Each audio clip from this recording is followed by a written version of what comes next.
Hey friends, most longevity conversations focus on labs, supplements, and biomarkers. Our guest today is Roderick Lambert, and his take on longevity is deliberately upstream of all of these interventions. He focuses on root causes, first principles, and the lifestyle and environmental signs that either nourish or starve your mitochondria. So Roderick, so happy to have you here. Welcome to the Nina's Notes podcast. Nina, thank you very much for the invitation and courage in inviting me on. And that was a beautiful, beautiful intro, by the way. I couldn't honestly have never said that better. Oh, thank you so much. I'm very happy that you liked it. So I know that you spent 15 years struggling with obesity. Is that correct? Yep, that's pretty correct. I think it's a common story.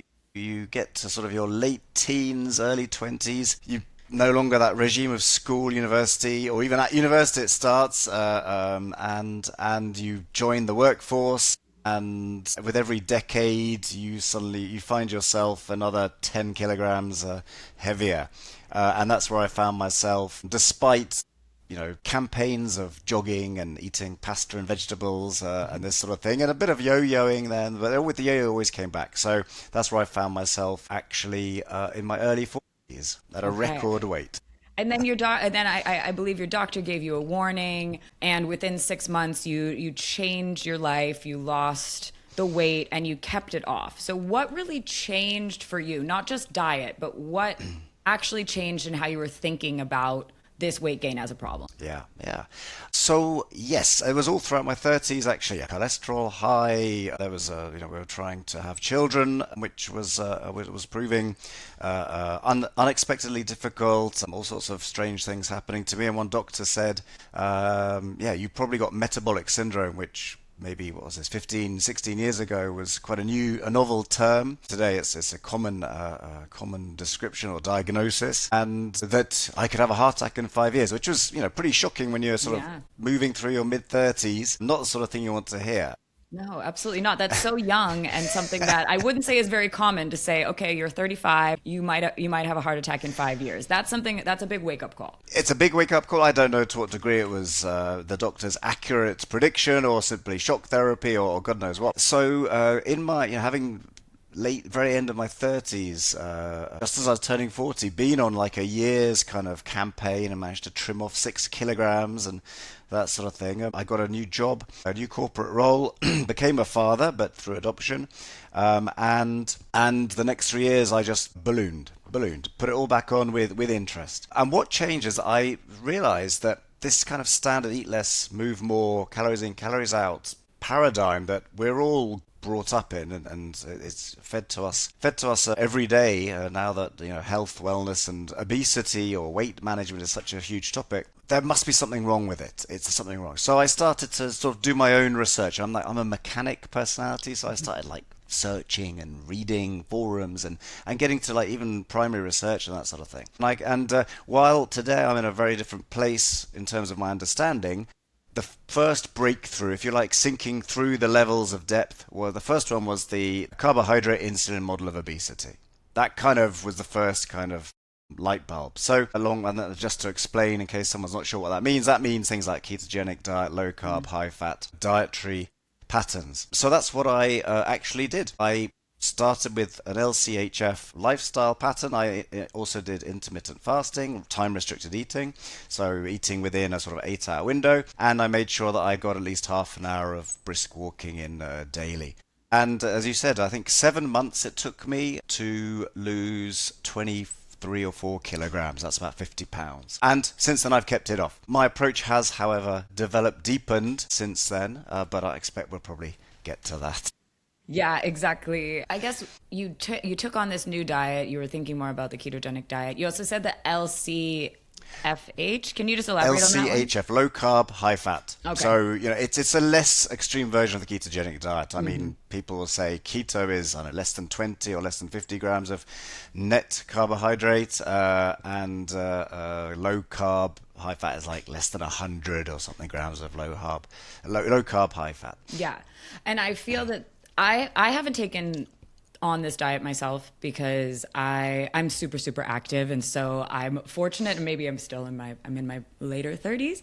I'm fortunate enough that I'm moving enough, I'm eating enough. It's working for me at the moment. But I do agree that this sort of calories in, calories out mindset that we're taught is bad advice because a lot of people aren't eating good foods when they're getting kind of those calories in. And that's pretty much like a root cause of what it is. It is what you're eating. And so do you also resonate with that, or do you think that is bad advice, or did you feel that you were given bad advice before before you kind of switched that diet? It's not only bad advice, it's the only advice that you're given. So, there seemed to be no alternative until I just poked a little bit here and there and started to discover a completely brand new world that was saying something somewhat different. And today, once again, and if we get onto the subject of first principles physics and mitochondria, and if we actually look, and this did come later, this wasn't at this stage when I had this kind of revelation and my own transformation, then when you come down to it,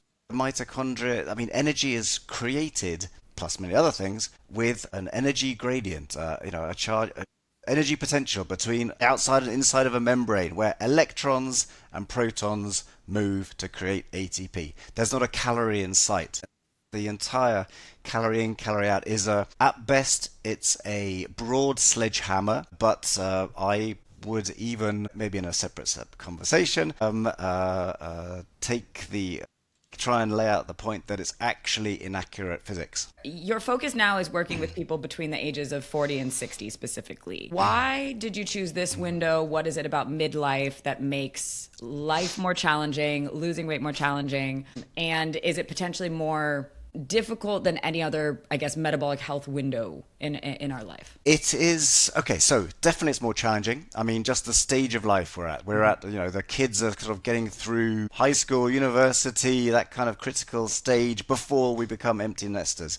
In our careers, we tend to have gone to a certain point in general where, the pressure is even greater than when we started, 20, 30 years ago. But also, in terms of our biology, we are, in that post-reproductive stage of life, and it seems, and this is a theory that I do subscribe to, selection pressure over evolution has actually led our mitochondrial cells to start to become less good at repairing, regenerating, replicating than they were prior to this window. So for those reasons, while you'll see a lot of they told you it was just old, you were just getting older, it's not true. Well, there's a little truth in that, because we are it seems fairly clear that after about 40 there's kind of a shift in how well our cells are working, and then another one later on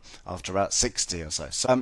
But it's also one thing I do try and point out to my audience is that we are age 40, 50 actually getting sicker than we were several generations ago. While we don't have infectious diseases so much and these kind of transmittable diseases that would necessarily create problems at any age, but of course as we get older our system gets more worn and torn, then we're more susceptible. Nevertheless, the incidences of type 2 diabetes, all these classic things that we hear about, the cardiovascular disease, type 2 diabetes, cancer, etc., are all starting to appear at younger and younger ages. So in fact, my take on that is that while in the 40s, 50s, our brains start to function worse, we start forgetting things, we don't have so much stamina, etc., this process started at a very early age in our modern lifestyles, and in fact we've just been building up to this point for maybe 20 or 30 years. I call it accelerated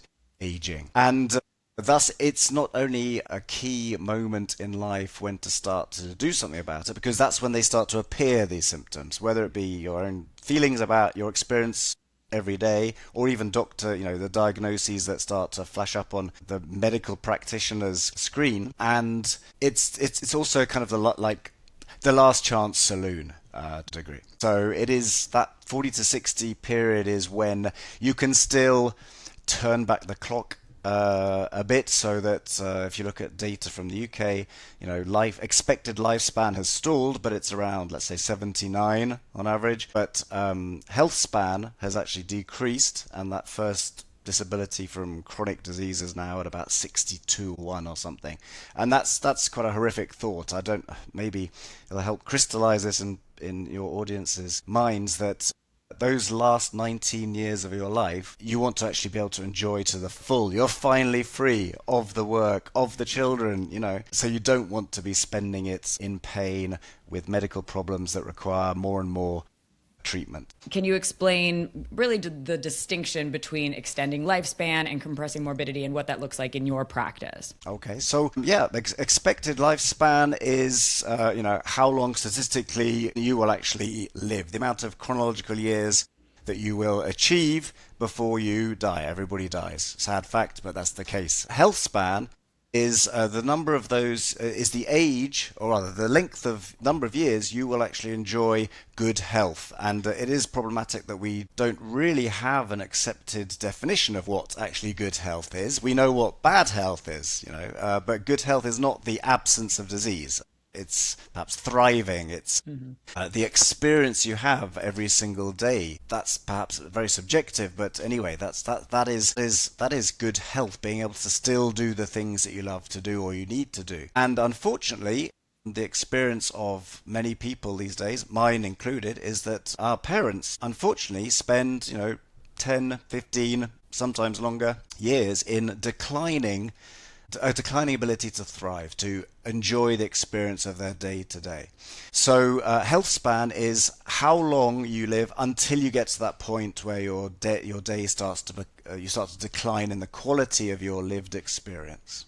So compressed morbidity is very simply the idea, to say sometimes only partially in jest, that my longevity goal is to die quickly of a heart attack doing something that I love to do every day and can do every day without inhibition. Meaning basically getting those diseases at the very end of your life. You mentioned this another term you used before, which is this accelerated aging. So you talk about chronic disease as a fundamental problem of accelerated aging. It's not bad luck. It's not purely genetics. It's a mix of lifestyle behavior, kind of accumulating damage, a lot of things that you mentioned before.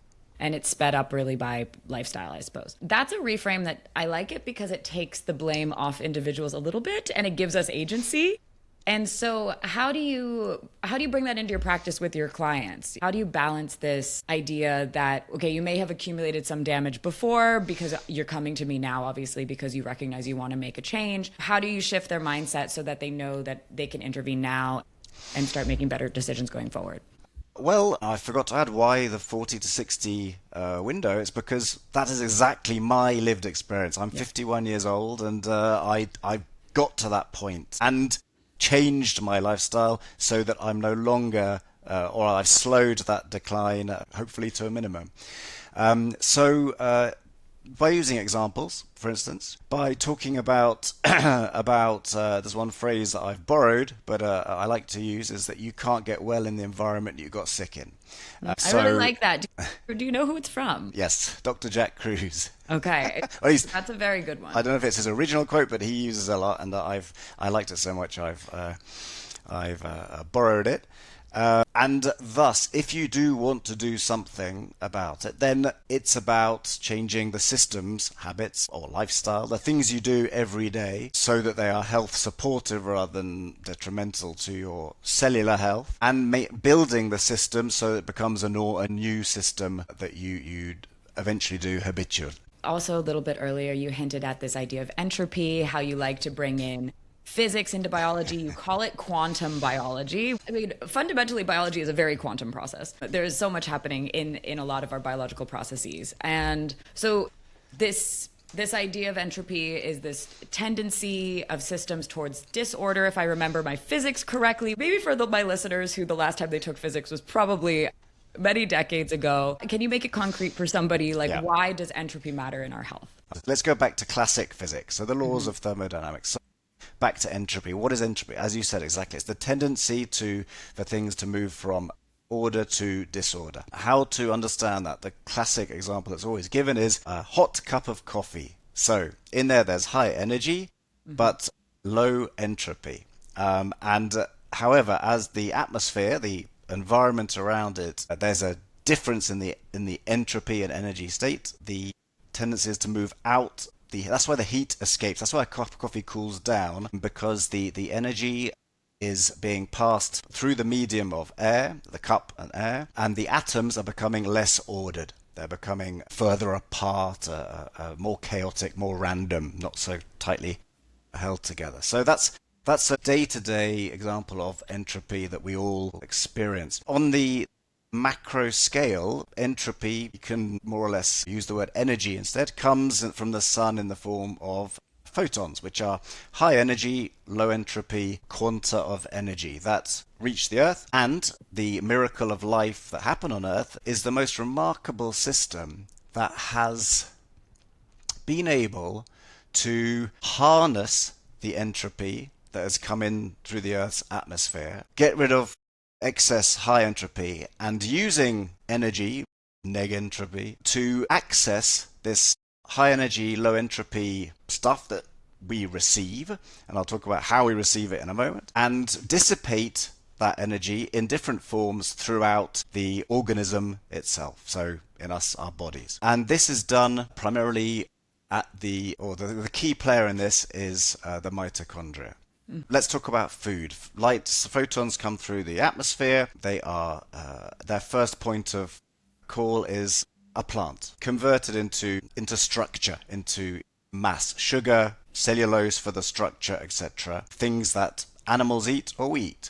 So we are then taking something that is a little bit higher entropy than the photons, but is still lower entropy than ourselves. We actually use it to do useful work, another term from physics, whether it be a muscle contraction or a brain cell synapse pinging or whatever. I'd say how we actually get this, how we consume the entropy. It's food. So it's the plants we eat, it's the animals we eat. But it's also photonic energy. We are directly exposed to the sun. Photonic energy that has photoelectric or photochemical effects when it hits us. A great example is vitamin D production. It's high energy light in the invisible spectrum UVB, sulfating cholesterol in our skin that sets off all sorts of photochemical reactions that turns into what we call vitamin D or corticosteroid hormone. Another example, a real example. And when it comes to food, what is really fascinating is how and this is where the entropy and the metabolic health really comes in. We have squadrillion mitochondria in us, and these are the regulators of entropy. My favorite line, the powerhouse of the cell. Well, that's what we all remember from biology class. I didn't even remember that until I got into all this, which is probably an advantage because I wasn't just focused then on ATP production. But you're saying, okay, so you're saying the mitochondria is far more than just the powerhouse of the cell. Oh yes, absolutely. It is it's the regulator of how entropy moves through our system and how much of it we give off as excess waste. The more efficient our mitochondria are, the more energy we can produce with less coming in the side, as protons and electrons. As they go down this electron transport chain, they are actually being passed along in chemical reactions with all the things that you hear about in the longevity space, like CoQ10 and the NAD. You see the NAD plus and NADH minus, etc. These are all simply just part of this, the passing of electrons from one chemical to another. Either they're in a reduced state, means they've got an extra electron, or they're in an oxidized state, which have got one less electron. When electrons pop back to the ground state, for instance, in this redox oxidative production of these reactive oxygen molecules as part of this whole process, then they actually give off light in various frequencies. So, and that we think that light is quite possibly a signaling mechanism to neighboring mitochondria cells, etc. Because it's very, very weak photonic production. So while at close distance it's very powerful, we can only just about detect it from skin cells with a very sensitive measuring technology. So in this process, the electron transport chain and all of this is it's highly complex. And of course, there's lots of opportunities for things to go wrong. What really happens at the cellular level when mitochondria start to degrade due to age or due to this accumulated damage that you mentioned before? This is the accelerated aging part. A number of things can happen. There can be electrons can start falling off the electron transport chain. I mean, the electron transport chain basically has 4 stops and then there's the motor. And the electrons have to move from one stop to the other. And sometimes one of those stops can get damaged. They can get further apart, with age, etc. So electrons start to fall off. When there's too much of it, what we call oxidative stress or free radicals, I'm sure people have heard about that, it can start to damage the cell membrane, for instance, or the mitochondrial membrane. And one thing that I don't go into all this detail with my clients, even though I do have another of Dr. Jack Kruse's phrases I like to use: when you know better, you do better. The point being is that they will start to damage how a mitochondrion works. When there's enough mitochondrion getting into a messier functioning state, then that will start to affect cells. The cells start to, of course, disintegrate, and then there's certain thresholds when the number of cells and the tissue starts to fail, and then when the tissue fails, the organ fails, etc. So that's why, this is kind of a high-level explanation of what goes on when cognitive function starts to decline, when pancreatic beta cells stop working, and you get diagnosed with type 2 diabetes, etc., etc. So unfortunately, by the time that's diagnosed, the accumulation of damage has already been going on for a long time, far before your GP has any chance of even picking up on it. Is mitochondrial dysfunction then what you would consider the root cause of most chronic diseases? Yes. What can we do to boost our mitochondria? And does this go back to your preference towards the low-calorie, high-fat diet? Right. Okay, so just to caveat my very short answer, I'm a big fan of Dr. Martin Pickard's work. Encourage everybody to look at Dr. Martin Pickard would prefer not to talk about dysfunction because we have this evolutionary programming. Mitochondria react all the time to our environment. Heat, temperature, light environment, electromagnetic, geomagnetic, God knows what else, and also the local cellular environment as well. And they react in some kind of evolutionarily programmed way. A bioelectric environment as well. So, so are they dysfunctional, or are they just doing what they are supposed to do in that particular environment? The truth is, yes, we could call it dysfunction because at the bottom line, they can stop working properly, start to get damaged, etc. And by the way, that's one cause of inflammation, is that there's this mitochondria or the cells screaming out for help, asking the immune system to come and clear it up, because that's what should happen. Again, something that happens with age is that we are so full of chronic inflammation that our system can no longer deal with the trouble that's brewing in certain mitochondria or cells or tissues. And that's, we sort of fill up that bucket to the top and start the inflammation starts to pour out, and we can't put out the fire after that. So what to do? What? Yes. Yeah, right. What to do? Let's start. Let's with get food. to that practical. Yeah, exactly. Let's get practical. What are the first principles that someone in midlife should consider when they're thinking about what to eat? Where do you point them to start? I always start with food because it's the most common thing everybody talks about. Just some basic figures like the amount of ATP produced by 1 mole of fat, saturated fat, compared to 1 mole of glucose. It is as much as 5 to 6 times from fat. Okay, so there's more hydrogens, there's more clean electrons or clean hydrogens to power that electron transport chain. So that's the first. That's why things like ketogenic diets can work for a long time, because you're removing what is a messier source of fuel, glucose. It's a very immediate source of fuel, but it is quick glucose. But no, that's when you're using fat. This goes against a lot of the, dare I say, propaganda that the food industry put out to. I know me in America in the early 2000s, everything was low fat, low fat, low fat. And so there was this idea that like all fats are terrible. And I think there's a lot of people that still hold these beliefs, and they would rather eat more carb heavy diets because they're just fearful of, they're like, well, fat in my food equals fat on my body, which is, as we know, that is not the case. So how do we get people to correct this thinking? You will actually get more extractable and usable energy, and it's cleaner when you get it from fat as opposed to glucose. While your system may need a little bit of restarting to actually be what you might call fat adapted, to actually restart the mechanism that allows you to make better use of fat. That's where you get this sort of keto adaptation, etc. It can take a month and then full adaptation can take a whole row of months, 6 to 12 or even longer months. And the effect is pretty immediate because you're completely reducing carbohydrate to literally, not quite literally nothing, and you're increasing the fat content. Plus, you're giving your body all the amino acids that it's been starved of, most likely from a Western pattern diet, which are critical, by the way. That's why fat is a more effective, efficient fuel than glucose. We still need to have glucose in our bloodstream. I mean, body regulates it very carefully. But we don't necessarily have to consume it endogenously. I would like to say two really important things here about the food. If I have one rule for my clients, very simple, is eat local and seasonal, which means if you live in the UK, you are not going to be eating a whole lot of fruits and vegetables in the winter.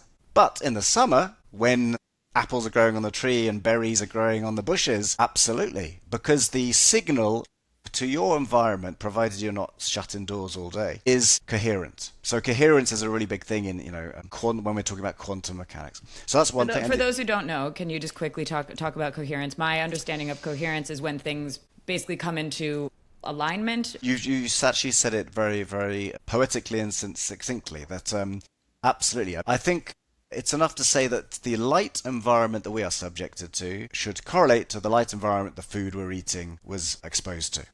Okay, and with this you mean the outdoor light environment. So I mean the outdoor light if you're in the UK, you're going to be eating more probably meat and potatoes type diet in the winter and like heavier leafy greens. But it's a really easy rule to remember. Eat local and seasonal. That's it.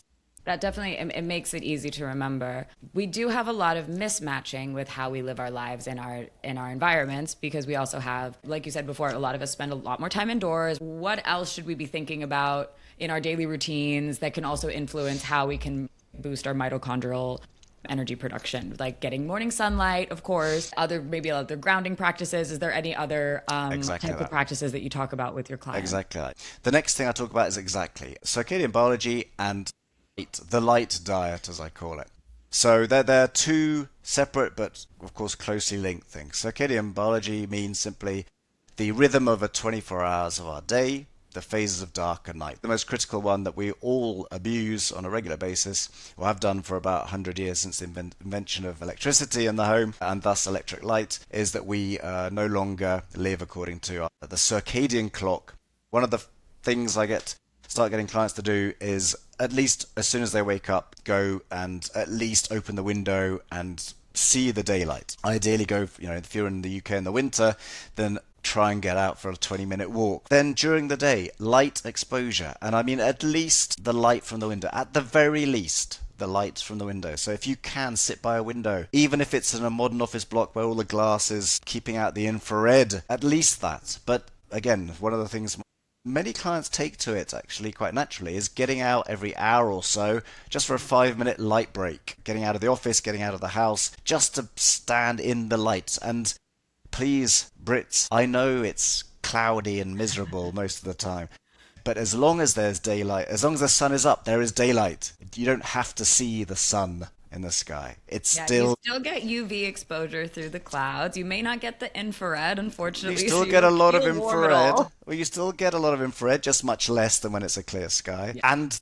the intensity of light, while our eyes are made to regulate the intensities. If you measured it, you would find that your standard kind of indoors is lit with best 500 lux. But if you go outside, you're talking, even in winter, you're talking a minimum of 3,000 during the day. Even on a cloudy day, maybe, 3,000 would say is about a minimum. In the summer, clear sky, 100,000. So it doesn't matter if it's overcast, be outside as much as you can during the day. We need it for cognition, not just that circadian tick-tock of things like cortisol spikes in the morning and melatonin, pineal melatonin in the evening. Which brings me to the end of the day, which is essentially dark is the signal for something called pineal melatonin that increases release from the pineal gland, and that is a critical component in all the things you hear about when we talk about sleep. So glymphatic system, autophagy, natural killer cells,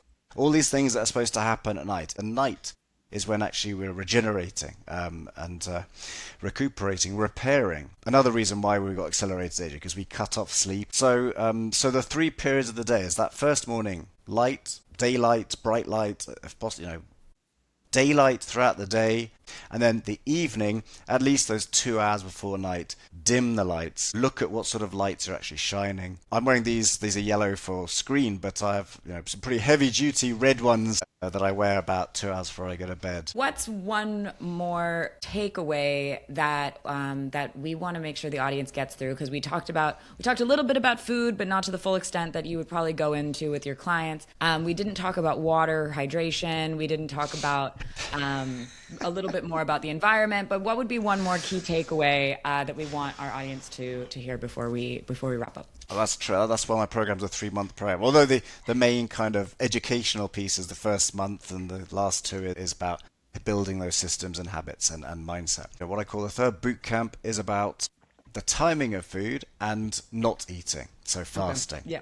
There's a lot on that. I mean, basically, clients who, when they start with me, have experienced low blood sugar shakes are 6 hours without, if they haven't eaten for 6 hours, by the end of the 3 months, they are generally quite happy to actually fast for 48 hours. Another simple rule to remember is just eat during daylight. Easy as that. Not so easy to do because of the social calendar, and but nevertheless, that's a simple rule to try and apply. But if you can build yourself up and then do periodic 2, 3, 4, even 5-day fasts, but it takes a long time to build, it takes a while to build up, then you will be doing a lot, as I'm sure many of your guests in the longevity space will have talked about, the benefits of longer periodic fasting. And the fourth boot camp is about movement, and there, partially because of the nature of the clients that come to me, in general, not always, we start with the simple. Basically, make that 30-minute brisk walk non-negotiable for your lifestyle, and then we build from there, adding some